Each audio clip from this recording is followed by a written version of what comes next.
파리가 들끓고 있다. PSG가 토트넘과의 중요한 경기에서 답답한 흐름을 이어가던 순간 후반 들어 투입된 한 선수. 그의 한 번의 터치, 한 번의 방향 전환만으로 경기의 공기가 뒤바뀌었다. 수비수들은 흔들리고 공격은 살아났다. 파장은 경기장 안에서만 끝나지 않았다. 파리 언론과 팬들까지 폭발했다. 그 주인공은 바로 이강인이다. 메시 같다. 이제 무조건 선발이다. 이건 과장이 아니다. 프랑스 현지 커뮤니티, 언론, 전문가들 입에서 직접 나온 말이다. 경기 후 PSG 관련 온라인 게시판은 거의 난리가 났다. 왜 선발로 쓰지 않는 거야? 바르콜라는 벤치에서 시작하고 이강인이 기본 선발이어야 한다. 왼발의 마법사 메시의 향기가 난다. 실제로 이강인이 투입된 뒤 PSG의 패스 템포는 눈에 띄게 빨라졌고 압박을 뚫어내는 창의적인 움직임이 살아났다. 전진 패스, 좁은 공간 돌파, 수비 2에서 3명을 묶어놓는 볼키핑, 팬들은 경기장에서 직접 확인했다. PSG가 이강인을 넣는 순간 축구가 달라진다는 사실을? 그러나 이 열광 뒤에는 한 가지 질문이 더 크게 자리 잡고 있다. 왜 아직도 그는 후반 조커 취급을 받아야 하는가?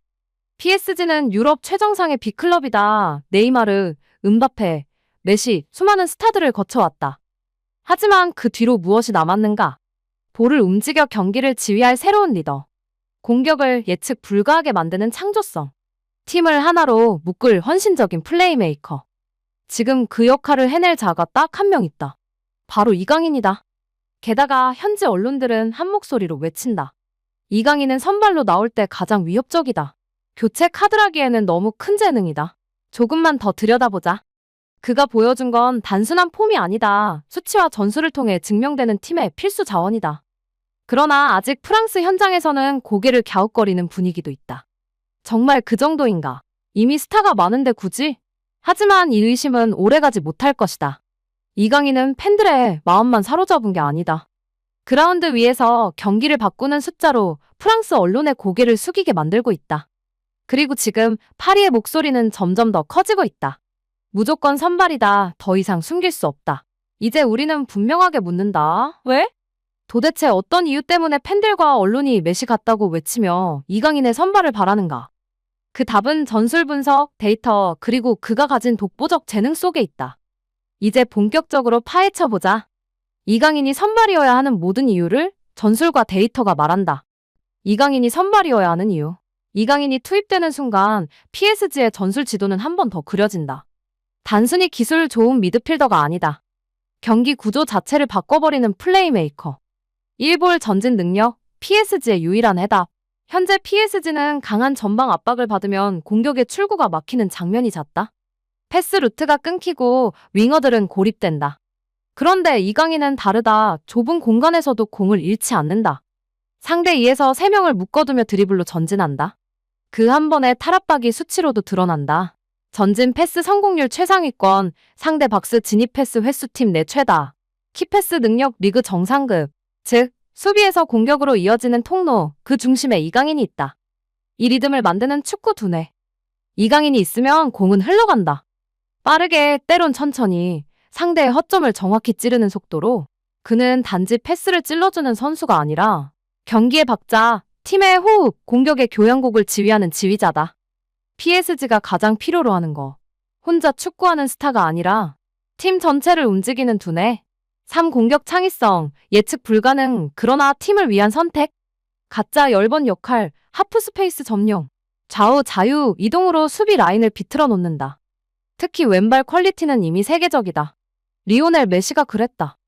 움직임 하나만으로 상대를 속이고 찰나의 선택으로 골 장면을 만든다. 프랑스 현지는 이런 말을 남긴다. 이강인은 메시의 흔적을 느끼게 한다. 파리 팬들의 평가. 사티모크 기반 헌신. PSG가 가장 갈망한 DNA. 그는 단 한 번도 나를 앞세운 적이 없다. 화려함보다 연결, 득점보다 창출. 공격수들이 숨을 쉴 수 있는 공간. 수미들이 안심하고 미드라인을 넘을 수 있는 자신감은 이강인으로부터 시작된다. 팬들은 안다. 감정은 속일 수 없으니까. 보이지 않는 공헌까지 팀을 살리는 축구가 무엇인지, 그렇다면 왜 아직 선발이 아닐까? PSG의 스쿼드는 스타들로 넘쳐난다. 수십억 유로의 몸값, 이름값, 경험, 감독은 늘 고민한다. 누구를 뺄 것인가? 하지만 이제 물음은 바뀌어야 한다. 누구를 넣을 것인가가 아니다. 이강인을 선발로 두고 나머지를 조합하라. 그가 나서야 압박이 풀리고 템포가 살아나며 공격이 완성된다. 만약 현재의 기조대로 그를 벤치에서만 쓰는 전략을 고집한다면 PSG는 스스로 한계를 만든다. 결국 결론은 하나다. 경기를 지배하고 싶은가? 이강인을 선발로. UCL 정상에 도전하고 싶은가? 이강인을 중심에. 팬들이 미쳐서 외치는 게 아니다. 전술이 말하고 데이터가 증명하고 경기가 보여준다. 이강인은 메시 같다. 무조건 선발이다. 이 뜨거운 외침에는 감정 이상의 냉정한 축구 현실이 담겨 있다. 그리고 지금 프랑스 언론도 하나둘씩 고개를 끄덕이기 시작했다. 현지 유럽 반응, 이강인 열풍이 국경을 넘어 번지다. 팬덤의 외침 이강인, 메시 같다. 무조건 선발. PSG 팬들 사이에서 최근 급속히 부상한 감정은 단순한 좋아함이 아니다. 그들은 이제 공개적으로 강한 어조로 요구하고 있다. 바르콜라 대신 이강인 선발 써라. 왼발 플레이메이커, 메시를 보는 듯한 재능이다. PSG 관련 유명 팬 커뮤니티와 SNS에서는 이런 말이 줄을 잇는다. 정말 이번 시즌엔 이강인 없인 안 된다. 시작부터 넣었어야 한다. 그가 있는 경기엔 경기를 보는 맛이 다르다. 마치 팬들이 단체 행동이라도 하는 듯한 기세다. 그들의 주장은 단순한 감상이 아니다. 팬들은 이강인이 들어갈 때마다 느껴지는 공격의 흐름 변화, 패스 속도, 공간 창출력을 몸으로 알고 있다. 그리고 그 변화를 가장 잘 보여주는 숫자가 있다. 프랑스 현지 매체들도 이강인의 최근 흐름에 주목했다. 어떤 기사에서는 이렇게 묘사했다. Everything goes well, he literally plays crazy. 모두가 잘 돌아가는 순간 그는 진짜 미친 플레이를 보여준다. 즉, 이강인이 최상의 컨디션일 때 그의 플레이는 단지 안정적이지 않고 비슷한 레벨의 어떤 선수보다 폭발적이라는 것이다. 이건 과장이 아니다.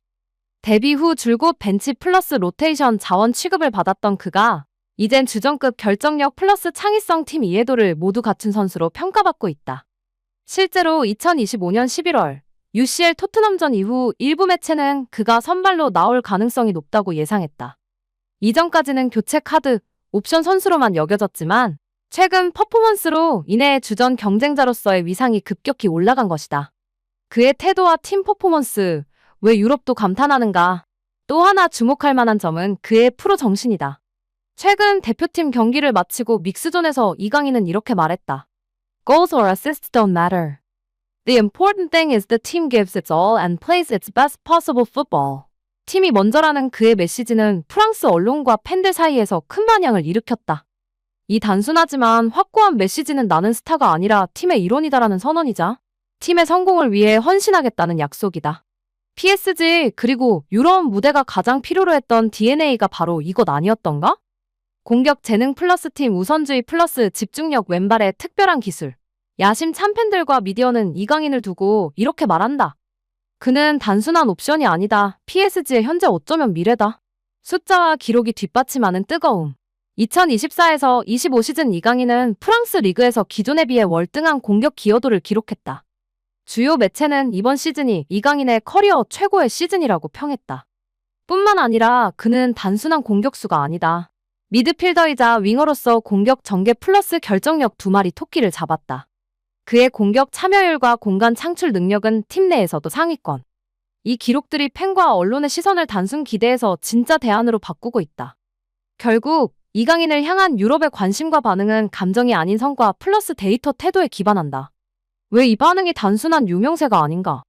지속성 일회성이 아니라 최근 몇 경기뿐 아니라 시즌 전반에 걸쳐 꾸준히 좋은 퍼포먼스 유지. 범용성, 미드필더, 윙어, 플레이메이커까지 소화하는 멀티 포지션 플러스 다양한 전술에 적응 가능한 유연성. 팀 퍼스트 정신, 개인 스탯만을 위한 플레이가 아니라 팀의 승리를 위한 희생과 협동. 기대치 대비 실현 가능성, 단순 기대가 아니라 실제 경기에서 증명된 능력. 이 모든 요소가 맞물려 이강인은 단순한 아시아 출신 재능이라는 틀을 넘어 유럽 빅클럽에서 현실적 주전 카드, 심지어 미래 핵심 자원으로 부상하고 있다. 유럽과 국제 매체가 던진 이강인 신뢰의 기록, 프랑스뿐 아니라 유럽 전체가 주목하고 있다. 단순한 감상이 아닌 실제 경기 기록 플러스 매체 평가가 이강인의 이름 앞에 무게를 더한다. 2025년 8월 UEFA 슈퍼컵 결승에서 이강인은 토트넘을 상대로 후반 투입되어 동점골을 터뜨렸다. PSG가 2-0으로 뒤지던 흐름을 2-2로 되돌리며 결국 승부차기 승리를 이끌었다. 이 골은 단순 득점이 아닌 팀의 반격 출발점이었다. 같은 경기에서 그의 결승 승부차기 키커로 나서 성공시키며 압박 상황에서도 침착함을 유지하는 선수라는 평가를 얻었다. 유럽 매체들 또한 이강인을 PSG에 떠오르는 별로 평가했다. 예컨대 스포츠 채널 한 곳은 2024에서 25 시즌 중 On Fire, League Hang and Shines at PSG라는 제목으로 그의 득점력과 창의성, 그리고 이번 시즌 커리어 최고의 시즌을 보내고 있다고 보도했다. 최근 기사에서는 League Hang and Shines Underrated Label as PSG Star이라는 제목으로 오랫동안 저평가라는 꼬리표가 따라붙었던 그가 마침내 PSG와 유럽 축구계의 진짜 스타감으로 인식되기 시작했다고 분석했다. 또한 그는 단지 개인 퍼포먼스만으로 평가받지 않는다. 팀이 먼저다 The team comes first라는 그의 발언은 팬들과 언론 모두에게 깊은 인상을 남겼다. 팀워크와 프로 의식을 중시하는 유럽 축구 문화에서 이강인의 태도는 곧 신뢰의 토대다. 이 기록들과 평가들이 모여 단순한 기대나 희망이 아닌 팩트와 증거를 갖춘 신뢰가 형성됐다. 그럼에도 불구하고 왜 일부는 여전히 이강인을 벤치에 두려워하는가? 하지만 흥미로운 역설이 있다. 공식 기록과 언론 평가, 팬들의 열망이 모두 쏟아지고 있음에도 불구하고 이강인은 여전히 안정적으로 선발 플러스 주전 자리를 보장받지는 못하고 있다. 2025년 시즌 그는 공식전 45경기 출전하며 6골 6도움을 기록했지만 리그와 컵, UCL 출전이 뒤섞인 가운데 선발과 교체를 오가는 기복이 있었다. UCL에서는 특히 출전 시간이 제한적이었다. 일부 프랑스 매체는 여전히 PSG가 중원을 정리하면서 이강인은 방출 명단에 포함될 수 있다고 보도했다. 이것은 그가 벤치 자원으로 여전히 인식된다는 뜻이다. 즉 그의 재능이나 최근 폼이 아무리 좋아도 팀 내 경쟁, 전술적 우선순위, 그리고 익숙한 스타 자원들 이 구조 안에서 벤치 플러스 로테이션이라는 낡은 틀을 깨는 건 단순치 않다. 이 간극이 바로 지금 유럽과 PSG 팬들 사이에서 왜 아직도 선발이 아닌가 라는 분노 섞인 질문을 불러일으키는 이유다. 무엇을 의미하는가 그리고 왜 지금이 이강인 선발의 결정적 시점인가? 위의 사실들은 단지 근거가 아니라 지금 이 순간이 이강인에게 기회를 줘야 할 타이밍이라는 강한 신호임을 보여준다. 그는 실제 경기에서 세계 최고 수준의 경기력을 보여줬다. 수치와 결과가 그를 지지한다. 유럽 언론은 이미 그의 가능성을 인정했고 저평가된 보석이 빛을 보기 시작했다고 평가한다. 팬들과 구단 내부 모두 그를 향한 기대가 급증하고 있다. 반면에 아직도 그를 온전히 믿지 않는 기성체계의 익숙함과 안정에 대한 집착이 존재한다. 이런 균열이 바로 폭발 직전의 에너지다. 만약 이강인이 다음 경기에서 선발로 나와 또 한 번 자신의 가치를 증명한다면 이 수치는 단순한 기록이 아니라 PSG의 중원 재구성과 공격 패턴 자체를 재설계하게 만드는 도화선이 될 수 있다. 그리고 그 순간 프랑스 언론의 비판은 환호로 바뀌고 팬들의 아우성은 당연한 기대가 될 것이다. 반론과 현실의 벽글에도 선발 사용을 망설이는 이유? 물론 이강인 무조건 선발이라는 외침이 커지고 있지만 현실은 아직 100% 그를 중심으로 돌아가지 않는다. 그리고 그 이유들도 명확하다. 먼저 클럽 내부의 경쟁이다. PSG는 웬만한 빅클럽이 부럽지 않은 스쿼드를 갖추고 있다. 공격진, 미드필더, 윙어까지 전술적으로 경쟁자가 너무 많다. 사실 일부 프랑스 매체들은 여전히 이강인의 주전 확신에 의문을 던진다. 최근에도 토트넘과의 챔스 경기 선발 명단에서 이강인이 아닌 다른 이름이 나올 수 있다는 보도가 나왔다. 또한 그는 아직 완전한 고정 주전이라 하기엔 출전 시간이 오르락내리락이다. 올 시즌과 그 이전 시즌에도 선발과 벤치를 오가는 로테이션 자원이라는 평가가 많았다. 정신적 문화적 장벽도 있다. PSG는 프랑스 클럽이고 전통적으로 검증된 유럽 선수, 경험 있는 스타들 위주로 기용하는 경향이 강하다. 한때 유럽 무대의 낯선 이름에게 신뢰를 주기까지는 시간이 필요하다. 마지막으로 부상 문제도 간과할 수 없다. 최근 시즌 중 이강인은 크고 작은 부상과 경기 출전 기복을 겪었다는 보도들이 있다. 이는 지속성이라는 부분에서 의문을 만들기에 충분하다. 이 모든 건 왜 아직도 풀타임 주전이 아닌가라는 현실적인 의구심을 설명해준다. 하지만 이 의심은 지금 이 순간 오히려 기회가 될 수 있다. 미래 시나리오, 이강인이 PSG의 중심이 될 수 있는 조건? 만약 PSG가 지금 결심을 내린다면 이강인은 다음과 같은 방식으로 팀의 중심으로 올라설 수 있다. 지속적 선발 기용 플러스 믿음. 꾸준히 선발로 나와 주전 자리를 확보하면 그의 리듬과 자신감은 극대화될 것이다. 기술 플러스 창의성 팀 기여도가 안정되면 공격 전개와 미드필더 밀도 모두 향상된다. 전술 재구성, 이강인 중심의 유연한 시스템. 전통적인 4-3-3나 4-2-3-1 체제 대신 하프스페이스와 플로팅 미드필더 역할이 유효한 구조. 이강인을 플레이메이커 플러스 윙어 2선 침투자로 삼는 유연한 포지셔닝. 부상 및 로테이션 압박을 고려해 기존 스타와 이강인의 조화를 통한 로테이션 계획. 정서적 플러스 상업적 가치 상승. 이미 이강인은 PSG, 유럽, 아시아에서 떠오르는 스타로 인식되고 있다. 그의 성공은 구단 브랜드 가치, 팬덤 확대, 아시아 시장 공략 등에서도 분명한 이익. 미디어와 팬 역시 그에게 열광하며 새 시대의 얼굴로 받아들이고 있다. 이는 단지 감정이 아닌 시장 논리다. 이 시나리오가 현실화되면 PSG는 단순한 스쿼드의 재편이 아니라 공격 축구의 재창조를 이룰 수 있다. PSG의 감독, 스태프, 구단 간부들에게 묻겠다. 지금 이강인을 계속 옵션으로 취급할 것인가? 아니면 그를 중심으로 팀의 질을 바꿀 것인가? 만약 당신들이 진정으로 UCL 제도전, 프랑스 리그 재패, 그리고 공격 축구라는 철학을 원한다면 지금이 그 전환점이다. 이강인 같은 재능, 같은 가능성을 가진 선수는 찾아도 쉬이 나오지 않는다. 기회는 지금이고 결단을 내릴 시간도 지금이다. 팬들과 언론은 이미 결심했다. 그 외치는 목소리는 단순한 지지나 감상이 아닌 축구의 미래에 대한 요구다. 이강인은 메시 같다. 무조건 선발. 그 말이 공허한 말이 아니게 하라? 그를 벤치가 아닌 그라운드 중심에, 그를 옵션이 아닌 기본에, 그 선택이 PSG의 향후 시즌을 바꿀 수 있다.